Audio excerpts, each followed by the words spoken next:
Hi, this is Mia Thornton with Mia Speaks Life, and I am so excited to be here today with Project Girls Club. Hey.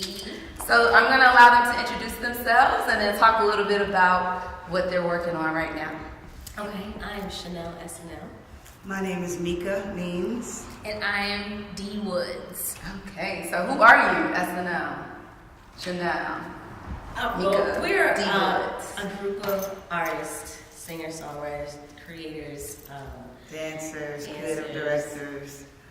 actresses, philanthropists.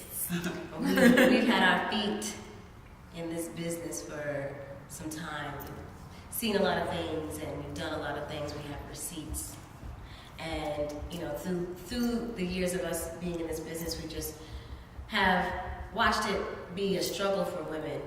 And women usually work alone. You see one woman over here and a bunch of guys, and one woman over here and a bunch of guys. Just in every aspect of the business, whether you're an artist or an executive. So we were just like, well, why don't we just support each other, come together, and go through all the things that we go through as a unit, and help each other in whatever side of the business that you're in. Because we see the guys do it all the time. Right. So we just, thought it was. It's more fun to do it with people that you share the same ideas with, and that you can celebrate their creativity and they celebrate yours. So we just kind of thought it was a good idea to come together and do the work as a unit. It's like a female Wu-Tang. I love it. Power Rangers, Avengers, and like she said, we all had success in the music business as artists and songwriters. Each of us have had the opportunity to go platinum, either as an artist or as a songwriter or producer. And we all started out together real young. Chanel and Dee are sisters, blood sisters. And I met them in like junior high school, so I'm kind of like the third wheel sister. But we think it's a bigger picture than what's being painted for Black women, and we want to help paint another one. I support that. From a historical perspective, and you brought up the picture that's being painted for Black women, and a lot of times what we're seeing in the media is not a positive picture. Why do you think that's so? From your background in the media, why do you think that is pushed to us? Ooh, let's get into the conspiracy theories. Well, I just know, and I'm seeing this in a lot of other cultures, just the power of women, the power of like the matriarch figure in society has kind of been displaced, especially in Western culture. So we had, we had the big protest a year or so ago with the pipeline with the Native Americans in South Dakota, and I heard some interviews and their communities talking about how the women were really spearheading that protest. And then we have like in the African American community, we have women spearheading this Black Lives Matter, and it's like women get it done, but I just feel like there's a fear of women knowing their power and knowing their worth, and we've experienced it ourselves in the music industry. Once you show up talking like you know what you're talking about and knowing what you're worth, and not second guessing and not letting somebody put an image on you, but you knowing your own image, you become a problem. You become a threat. You become hard to work with. You're not easy to manipulate. Right. Yeah, she's angry. She's an attitude. She don't want to listen. Right. And it's just like, no, I just know what I'm talking about. I know what I know that I know that I know, and I'm not going to let you sway me. But for some reason, that is looked at as a threat.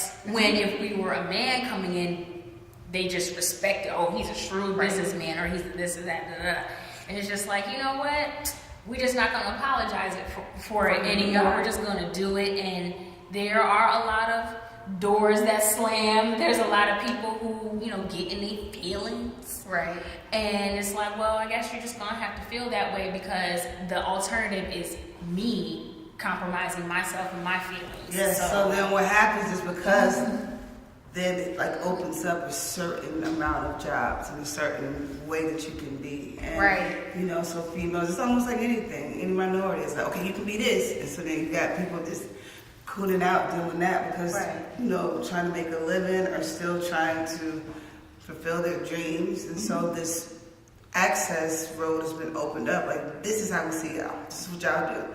And, you know, it hasn't been things like the girls club, you know, where women can be like, you know what? I want to do that instead. Right. You know? Like, I don't want to do that. To your point, and I mentioned this to you all earlier, I experienced something this week that made me livid because I was put in a position where they only saw me as this young little black girl from Atlanta who didn't know what she was talking about, underestimating my power, undervaluing my work. And one of the challenges, I think, to your point, Dee, is as a black woman, how do we overcome that when we're put in a position where people are saying, this is what we think of you, this is how we project our ideas, what we've seen in the media, which may not be true, they believe it, and they project it onto us. Talk to me. Well, talking about spearheading, I think women have to take responsibility and for other women. Yes. Because I think what happens is the insecure women, the maybe traumatized woman ends up playing the front role because the men kind of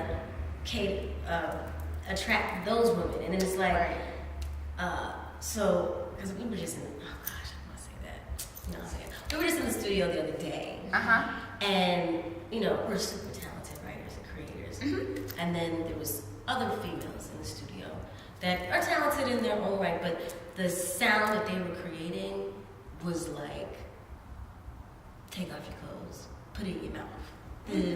And it was just like, the men in the room who were running this operation were like, yeah, do it, that's it. Right. And it was just like, but we got other things we could say and talk about. It's like, so I feel like women have to tap other women on the shoulder, like, teach them, man.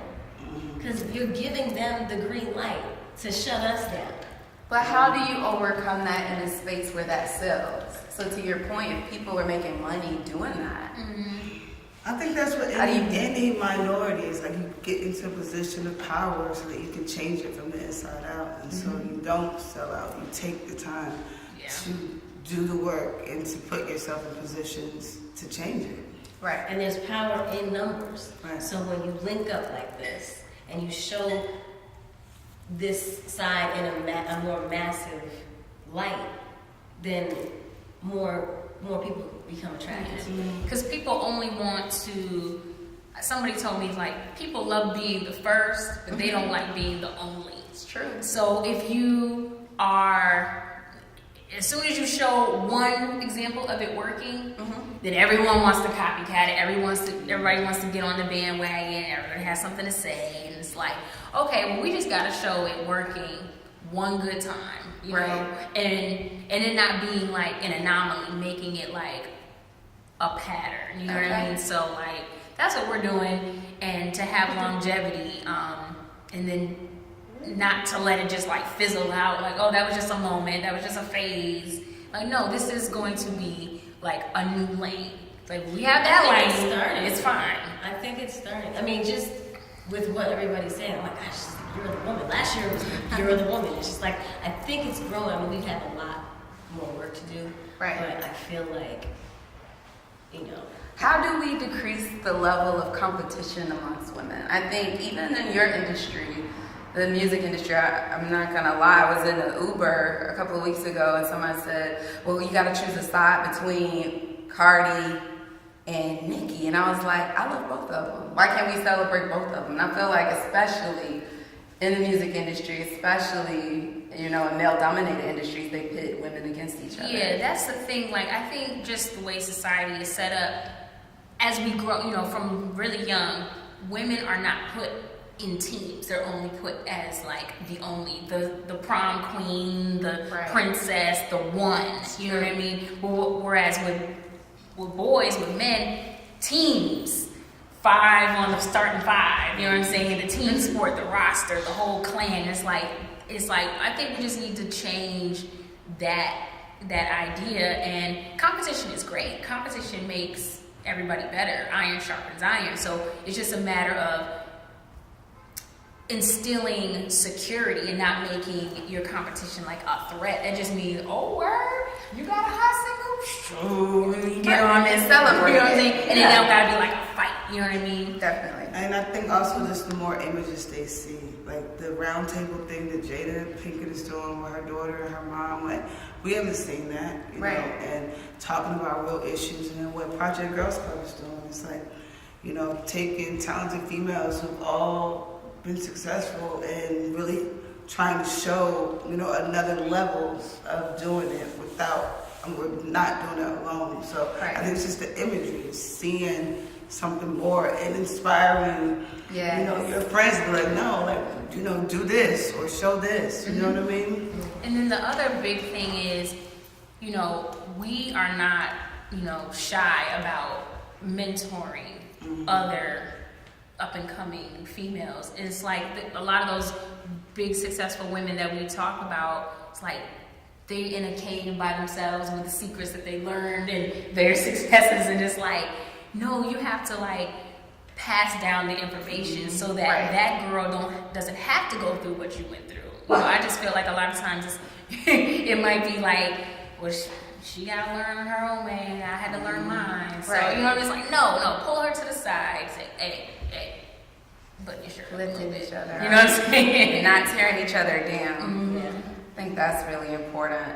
I was also really concerned about some of the imagery that I see on a daily basis on TV, on Instagram.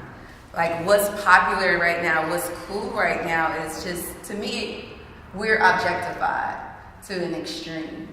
And I would love to hear your ideas about that, the objectification of Black women in the media, since you all are from the media. Yeah. Somebody else talk. Well, once again, I'll take it back. Yeah, once again, because you know, one of my. And then I want to come back to you because you got something to say, I'm sure. Oh no, I mean, I feel like we've been, you know, we've been saying it, and it's just like, well, I'll say this. It really scared me when I was in a high school, and you know, asking the girls, what do you want to be when you grow up? What do you want to be? I want to be a stripper. Oh yeah, number one thing they want to do. But I can't. It's hard to kind of to tell her something different because what she sees is these women who were that. They made it. Are sitting on the throne. So it's just like. So for us, what we have to do, like I said, is take responsibility and say we need to show more of the other way, of the other thing, so that that's not the only option that they see.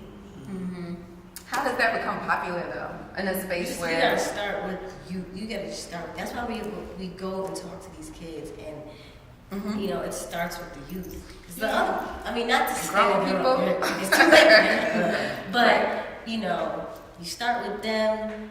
And then, you know. But then even, you know, platforms like yours is like giving the voices to the entrepreneur, the youngest graduate of whatever law school. Like there's these stories that you hear little bits and pieces of, but they're not like given the light and the shine. It's like, oh my goodness, there's a female, the youngest female sitting on Congress is 29 years old, and she is setting fire to all these old white men, and she is not backing down.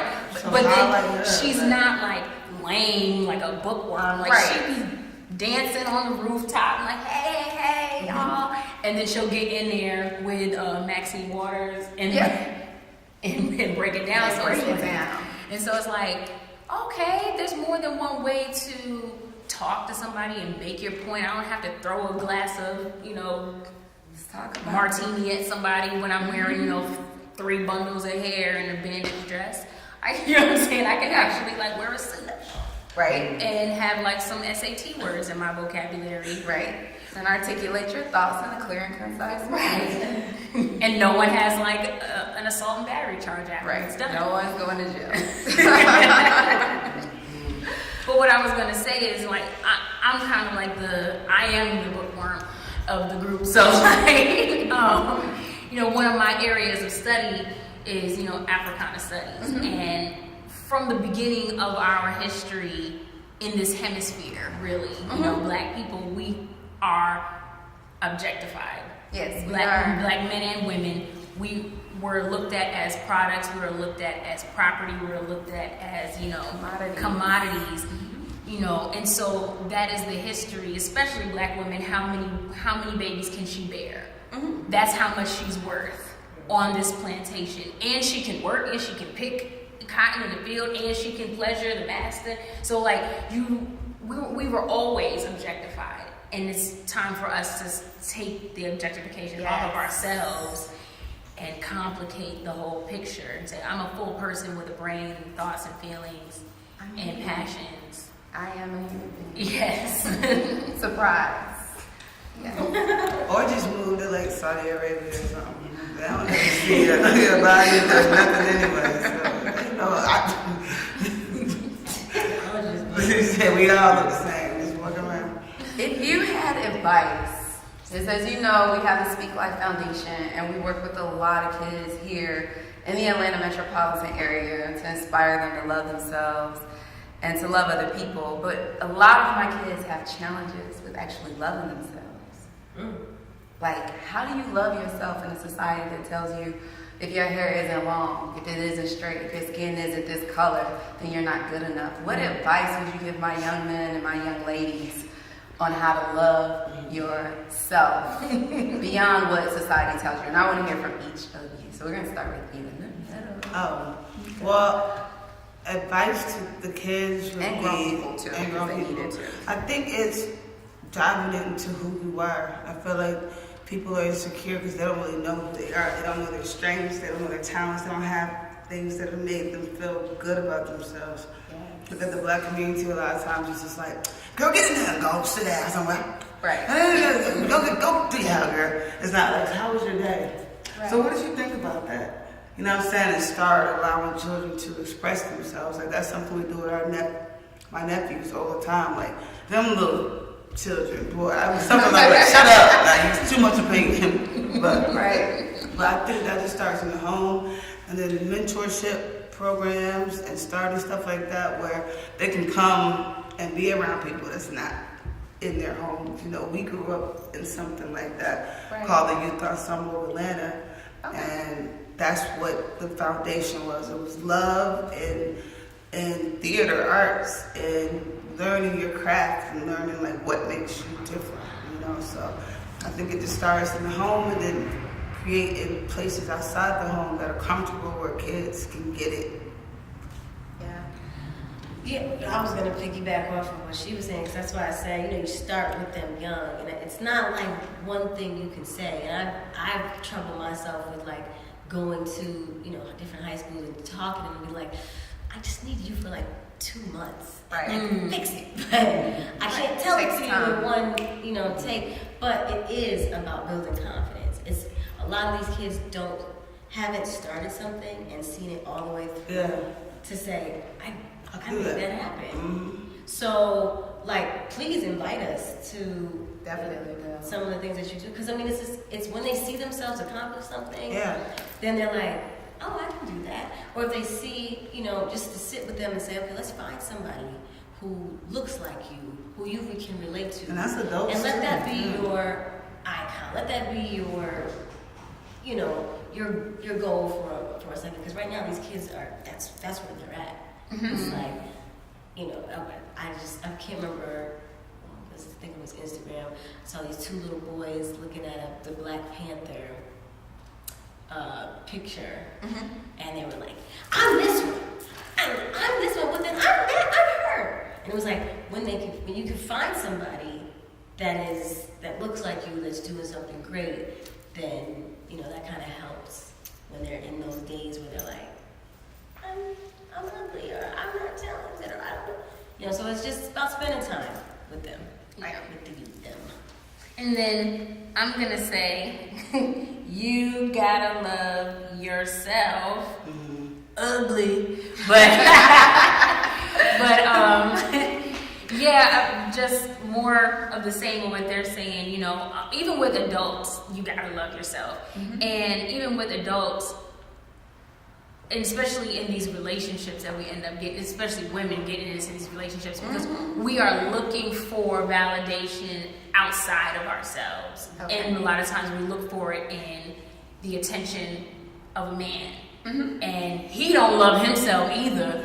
So it's just the blind leading the blind, you know, and hurting people and not knowing what's missing really. But then like sometimes if you just ask a person how their day was and letting someone talk about themselves, you would see, oh, no one's ever asked me that. Let me think. How do I feel? You know what I'm saying? And then it's like random people that I've run into, maybe even like on the subway or like in a line at a store, just being nice to somebody and just having a random conversation. Like we're so like in our own stuff. And I think that's why social media is such an outlet for some people. Sometimes it's an outlet for them to be mean to other people because they don't really know how to get those feelings out to anyone else. But it's like people need an outlet, really. Okay, so I got a bunch of friends who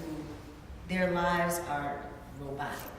And it's what do you mean? Wake up, eat, go to work, get off work, Pick up the kids, or go home, make something, sit on the couch, watch the show, go to sleep, do it again. And so I think in the black community, black people for some reason don't like to try different stuff. And it's like if trying different things just opens you up and exposure, and you find something that you love, and then they love that, and you love how you feel when you do that, and you end up having love for yourself. But I just think a lot of people are stuck in this robotic way of life, and it's depressing. And they're not, like you said, they're not releasing anything. They're just. a lot of people need Jesus too. let's talk about it. Yeah, you need God, because God is love. You need something else. Yes. That's bigger than you. 'Cause You these do. folks are thinking they so big and stuff It's not matters. always just going sitting in that church, though. It is not. Right. It's a spiritual connection with your creator. Yeah, because even like just doing activities and being silly and doing something like karaoke. You know what I mean? It's just like, just get out there and you'll find that you may not ever want to ever be a singer, but you know all the words to every such and such and such song. And right now, this is your time. Like, hey, you know, or maybe it's Horseback riding. Take it there. horseback riding, yeah. Do a sipping paint. Playing dodgeball. Right. You know what I'm saying? Like doing stuff like be a kid. Eat spaghetti. Cooking, like finding a passion in just like cooking, you know. Like people just need to find things that bring the love out of them, because like you said, God is love, and God gives people all kinds of different gifts. Yes. Sometimes your gift is really just walking dogs. Definitely. Like you were a dog whisperer. You know Right. what I'm saying? So. And I want to bring this up because I feel like a few of my friends and family members have been dealing with this. I think love is an action, right? It is a verb. It is a verb. But the opposite of love, right, is kind of hatred, right? And so let's talk a little bit about like jealousy and envy. And what I have seen, you know, across many paths, is that people, sometimes that you're even close to, may be jealous or envious of you because they don't love themselves, or they don't like themselves, or they don't respect themselves. Can y'all talk a little bit about that? And I'm sure because of the standards that you have and where you are in life and the things that you have accomplished, number one, I'd like to hear how you overcome having relationships with people that are jealous of you. And then number two, for those young ladies that are suffering from low self-esteem, or grown women who are jealous of other people, how they can overcome that. And I know that's a loaded 3-part question, so forgive me. Well, you know, we were artists, right? So we Right. put ourselves on a platform to be loved, hated, talked Critiqued, about. yeah. Right. So, I done heard everything from "Die, you suck." Oh my God, I love you. Oh my God, your album. I grew up listening to. Oh my gosh, you did that. Like, and it's crazy how back and forth and emotionally, it's like, oh, that made me. Oh my God. Did they really? Did my hair look like? So we just kind of built this tough skin to just because you can't do nothing about it. You just have to live in yourself and in your truth and push through. And there's nothing you can do about that. I mean, I haven't figured that out. If there was. All I can say, like when you were saying love, and the opposite of love is hatred and jealousy, but I don't feel like it's really the opposite. I feel like it's almost the same thing. Really? But misplaced. Someone can hate Thin you. line between love and so hate. much that they hate you. Yeah. It's like It's true. the absence of self-love. I think that's where hatred and jealousy comes from. If you spend a lot of time focused on somebody you hate, that means you like them. Yeah. I don't look at shit I don't like. If I don't like it, I walk no shade. But if I walk past a homeless person, they doing something, I look straight ahead. Because I'm not gonna be like. It's like, I don't want to see that. I'm trying to go do what I gotta do. Mm-hmm. So anybody that pays that much attention to you, it's like the devil and God. It's like love and hate. It's like they look. But we can get too deep from that. Yeah, but I feel like you did it. Yeah. Those comments, and you can't respond to all of them because you will go crazy. But I feel like the last comment, I had time that day. Did you clap back? But it was. But Don't do it. what I told them was like, look, I hope that the attention that you're seeking and that I'm giving to you right now, responding to you, is fulfilling, because that's what it is. And I hope that you find something else to do with your time that gives you just as much fulfillment as what I'm giving you right now. But I'm gonna give this to you right now because I got time today. And I can't remember verbatim, but that was kind of like, you know what? We, like Chanel said, we put ourselves out there to entertain because that's what we love to do. But, we're humans too. Yes. So So it's like, of course, I'm not doing it for your praise, but we feed off of your energy. So if I see you enjoying it, it's gonna make me turn up more. When you see me enjoying what I'm doing, it's gonna make you turn up. So it's like we have a love-hate relationship with our audience. We're kind of codependent because we can't just do our art in our room and just be like, yeah. Right. So your approach is to just ignore it. Basically, that's the only answer I've been able to get. I will delete people's comments, and they'll come back and say, "Oh, so you deleted my comment?" And then I have to block them. But sometimes I don't block them because I want you to continue seeing how much I'm enjoying the thing that you're critiquing. And they'll remove themselves. And then if it's not just online, if it's somebody close to you, like I feel like they'll be so mad that whatever hatred energy, jealousy energy that they're trying to send you to get a reaction does nothing, then they just be like, okay, I'm gonna go my separate way. Right. So yeah. I think to your point, we talked about the art of disengagement. So you disengage, and then for those that are close to you, I try to love them anyway. Because obviously they're struggling with something internally that they can't handle. And so, disengage, love them from a distance, and keep living a wonderful life. And you can't fix everybody either, because then you're drained. Yes, of course. So it's Women's History Month. So I know we've been talking a lot, and I'm not going to hold you all for much longer, but if you could share one thing to empower women worldwide, what would it be, and what is it? Because that's what we're all about right now with Project Girls Club. Women that are empowered, who support each other, and love each other. So I'll let you all think on that for a second. I would say, well, I would say exactly what you said. Like, it's Women's History Month. Like, do some research on some powerful women. Love it. Before and now, you know, like the past and present. I know I don't do enough of that myself. So learning about each other helps empower you, you know. It's true. So that's mine. I would say every day this month, say something that makes another woman feel amazing and watch how that makes you feel. Oh, she's speaking That's life. a good I one. love it. She's speaking life. Girl, your hair is bomb. Yes. And watch her be like, oh. Because I feel I'm like, oh, your shoes are so cute. I'm like, thank you, girl, you're cute too. And then you just feel great for the next 5-10 minutes. And then you go Go back. Right. I don't know. Dang. I don't know. Go for it. Whatever comes to your mind. Dang, I don't have one. I'm sorry. That's all I right. would say maybe just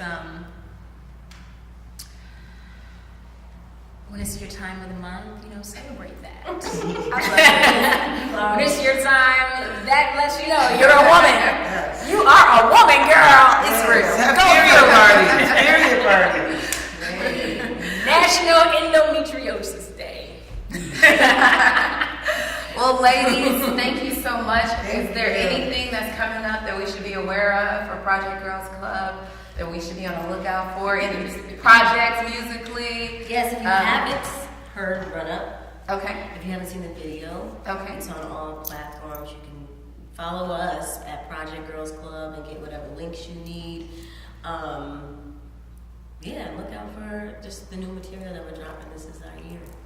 At Project Girls Club on all platforms and Project Girls Club Run Up on all music platforms, and Run Up the video on Vivo and YouTube. Check it out. Check it out. Thank you so much, ladies. Thank It's been a you. pleasure having you. Thank This is you Mia so much. Thornton with Mia Speaks.